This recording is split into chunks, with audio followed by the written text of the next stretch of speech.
Hey, good folks, Dr. Charlie here.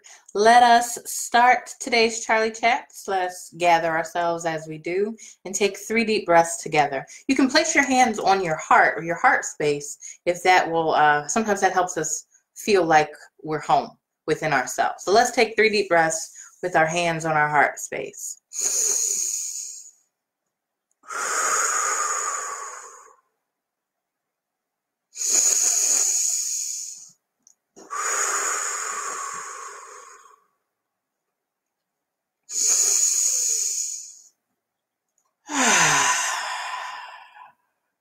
You have full permission to sigh with me if you are able to, and just see if that just settles you in a little bit.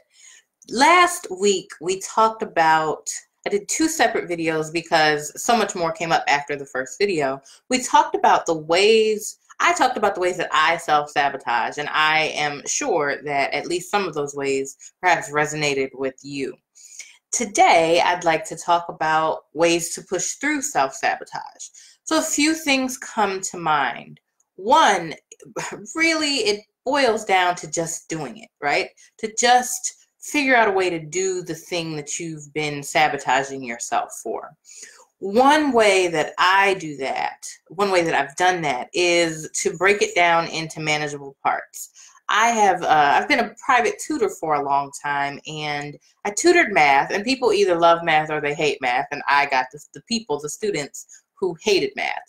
And often they have a fear because they were shut down, usually in the 2nd or 3rd grade, and all of that, right? That puts them in front of me or next to me, and we're trying to work on math, which they hate. So my goal is to always break things down into manageable parts. People who have fear about math think that they don't know anything about it and everything is confusing, and that's not true. We can always find, I've never not been able to find something, something about this. It might be a problem, it might be a word problem. People are terrified of word problems, but really breaking it down into manageable parts and then only doing that one part. Now, if you are like me and do all or nothing, one step doesn't necessarily make sense to you, and yet that's how things get done. I finished my dissertation the same way. It is a feat to complete a dissertation, and I was over it. I was all the way over it, and so the only way out was through. The only way I could actually be over it was to finish it, was to complete it.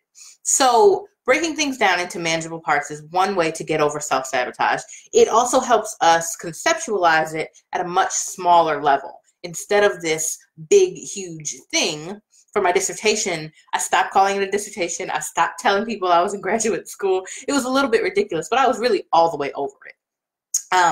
And it wasn't even a chapter that I had to finish. It was a paper. I said, I can finish a paper. I've done school for a long time. I can finish a paper. So really breaking it down into a manageable part, into one piece that you can wrap your brain around right now. The closer you are to being able to act on something, the more likely it is to get done. So if you take some time and you make a plan and you break things down just one step at a time, that's a really good way to get over and to get through self-sabotage, because your brain gets to refocus. It's also building new neural pathways in your brain, and so the pattern that you've created with the self-sabotage starts to loosen its grip as you begin to create a different pattern. Having an accountability partner is also great for that. Another way to push through self-sabotage is to ritualize something. Now, sometimes if we hear ritual, we're thinking things that might be very far away from us. Ritual really is the act of doing something the same way each time you do it. It might be at a specific time, it might be doing a specific way. One of the suggestions for a dissertation, it was really for mindful writing, was to do a little work on a little bit every day.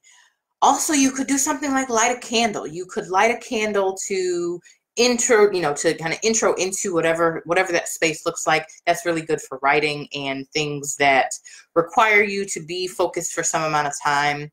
As you see, we start with 3 deep breaths every time we do a Charlie Chats. That's a ritual. We do the same thing in the same way at the same time. In this case, at the same time is before Charlie Chats, But I've also put these on a schedule, which it gives me some sense of order in my day, in my week. I know that at 1 o'clock on Mondays and Thursdays, at least for this season, that's when I need to sit down and do a Charli Chats. And so that I remember that, because I don't necessarily remember it until I'm in the moment, I set a timer on my phone. So there's a reminder that gives me an hour, a half hour, and a 10-minute warning, so that I know that I can be fully present for you.